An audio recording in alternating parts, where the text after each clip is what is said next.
When I was in junior high, I discovered that my birth mom had kept my younger sister and had given me up. I would go to church and I would wear a mask, and I would not show people that I struggled with depression and anxiety, and abandonment, and keeping people at arm's length. What was the point if they're going to leave anyway?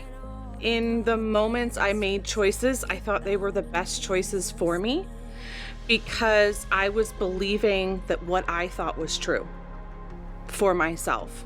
And if I could just be what someone in a relationship with me wanted me to be, then I would be happy because I would find out who I am. I lost myself, and I lost pieces of myself. I wanted to be everywhere, life of the party kind of guy. And that just kept leading on. It just opened one more door and another door, and then I was just fully engaged into every drug, every alcohol that you can ever think of. And it just kept leading to me eventually getting arrested and multiple DUIs. And then I remember one night in my cell, I asked God, I'm like, just get me out of here. And then later on, I got a visit that I hadn't scheduled by somebody I didn't even know. They wanted to give me 3 years in prison or a year in a program. Well, I stayed in there for a year and 30 minutes. But through that process is when I came to know Christ. Go to work, normal day. When I go to the bathroom, I pee bright red blood. Go to the doctor the next day, everything comes back perfectly normal. All my tests are normal. Just to be safe, he goes, I want to have an MRI. So you're laying on the table, I got these headphones on, and I hear clear as a bell, I got you. And I'm like, oh, excuse me? And she's like, oh, what'd you say? And I'm like, no, what did you say? So I didn't say anything. I'm like, so I get a phone call, and they're like, hey, this is Dr. So-and-so, and we have an appointment set for you to come in to see the urologist. You have a hip replacement. He says, but when the scan hits it, it reflects the signal. I'd rather be safe than sorry, just come in. So he takes the camera and he puts the camera up into my bladder. 10 seconds later, he's like, oh, he's like, hey, you've got bladder cancer. There was a story that my mom had shared with me about this man who was wrongly accused, and he told his wife, I'll believe in Jesus if he gets me through this. And his wife said, no, the point is to believe in Jesus even if you're still accused, even if you're still found guilty.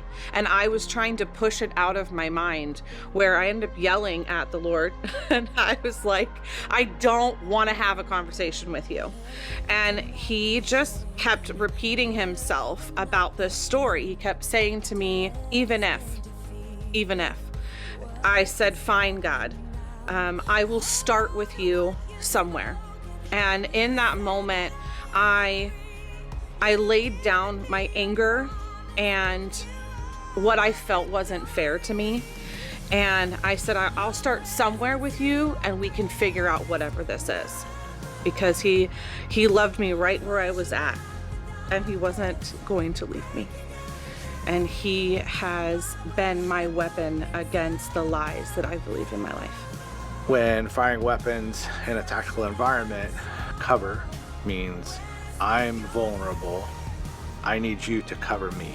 And my response to you when you say cover, cover, cover, and you'll drop to a knee, I stand before you. And now I am your protector. I am covering you. And I say, I got you. Like I said, I cried out to God and I said, get me out of here. He says, I'll get you out, but I'm going to put you here. This is where you're going to go. And I was unwilling at first. I was very unwilling, and then I became willing. The joy in what God can do in your life is never, ever ending. The realization of what he has done for me is things that he's restored back into my life. My relationship with my kids that I never thought I was going to have. He has freed me from, my addictions. I felt like all these things that have been restored is he just piecing me back together. Like, I was like, hey, I'm going to just give it to Jesus, and we're petitioning for a miracle. Like, we're in it. And, we had some really good people that were in my corner that joined us in prayer for that. But we had those guys that were doubters, that were questioning it. And so they were still like, yeah, but what if? And I'm like, hey man, I don't know. There's a lot of what ifs in this world, but the what if I know for sure is that I believe in Jesus and I believe that he does miracles. His journey of being on a cross, he thought of me in every lash that he took, and every step that he took while people mocked him.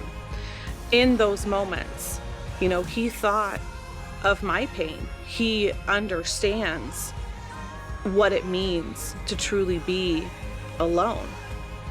2 weeks later, I go into the doctor and I'm like, all right. Yeah, he goes, it's clear. He's like, I don't know.